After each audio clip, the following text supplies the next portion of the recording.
Hi everyone, in this video we are going to use binary search to solve a problem. So basically, why do we use binary search? To find the position of a element in an array. So if you are given some array like this, if a target is given like 29, you would just use binary search and find it is in here. So when we use binary search, we use binary search only in case of sorted arrays. Okay.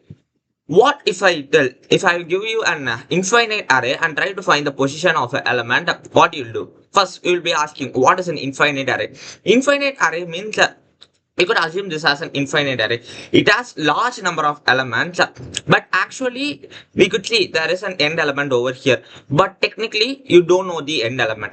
That is, you cannot use the array.length function. Then how could you find the position of that target?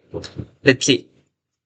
See, you are given an array like this. You cannot use that end element. Generally, generally what we'll do in the binary search, we'll assume this as our start element and this as our end element, and we'll apply binary search because it is sorted. So whether this is greater or not, and we'll be splitting them into two and doing that thing. But what if we cannot select this last element? How can we do that process? For that, we can use this sliding window algorithm.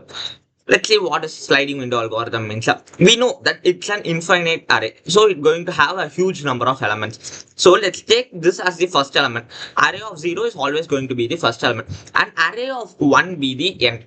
First, check in this subarray. You're going to break it into subarrays. First, check here. If you find the element here, okay, but it's better you return over there. If you don't find it, move on to the next.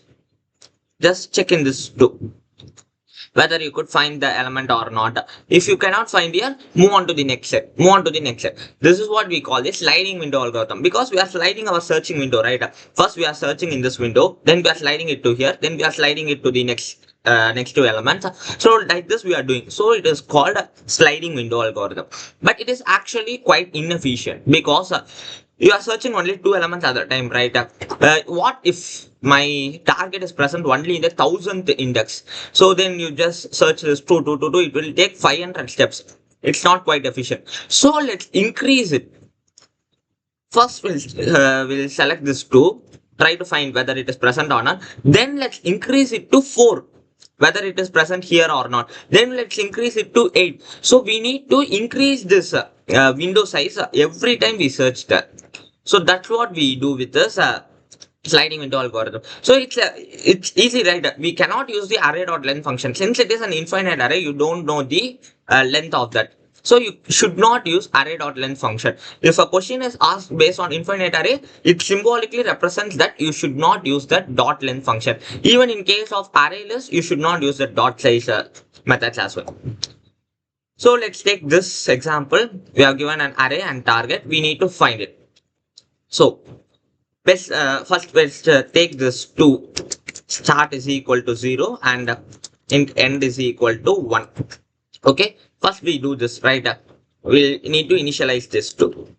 What I'm going to do, see what I'm doing this, while my array of end is less than my target. Since we know that it is an it is this infinite array, the element is definitely going to be present over here. In case of infinite array, the element would be definitely be present. You cannot say the element is not found because you don't know the endpoint where to stop. So the element would be present definitely. So we'll be saying, while my array of end is less than target, first we'll take this 2 only. No, this would be my end.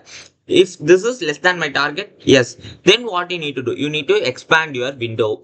So what I'm doing, let's see, in temp is equal to start. I'm just assuming my temporary variable to store the value of start.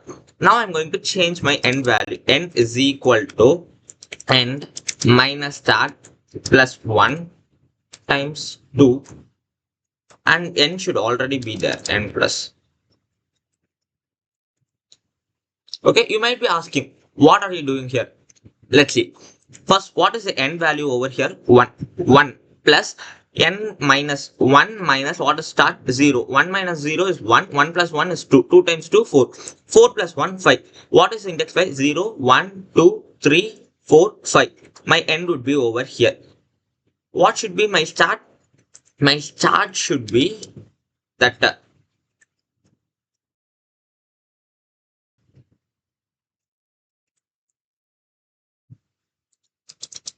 is equal to temp. What is temp? Temp is n plus 1. Initially, what is the n? This is the n. Plus 1 will go over here. So my start would be over here and my temp would, my end would be somewhere over here. So we are expanding our searching window. Basically, it's clear, right? Uh, okay, it's recording. It's very clear, right? You need to expand the size. So only you are doing this. Okay, now you would have got the start and end index. It's very much simple. Now what you need to do, just do the simple binary search. So I'm just going to say return, let's first copy paste this binary search.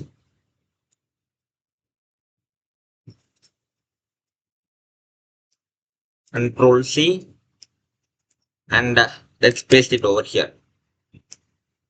What I need to do, I need to return my binary search. I also need this two things, start and end, because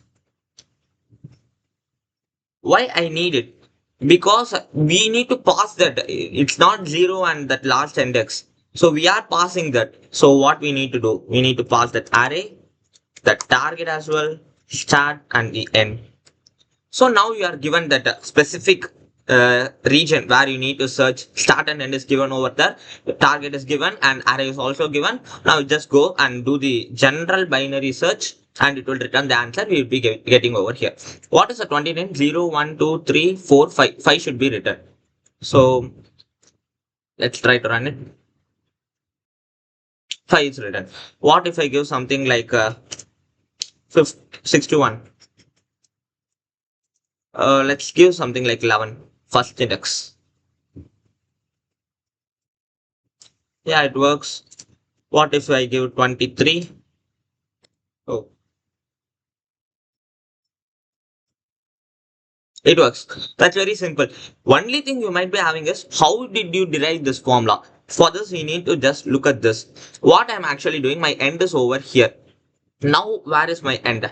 My end is actually over here. Now, where my end? Here. So, what is this index? It is 1. What is this index? 2, 3, 4, 5.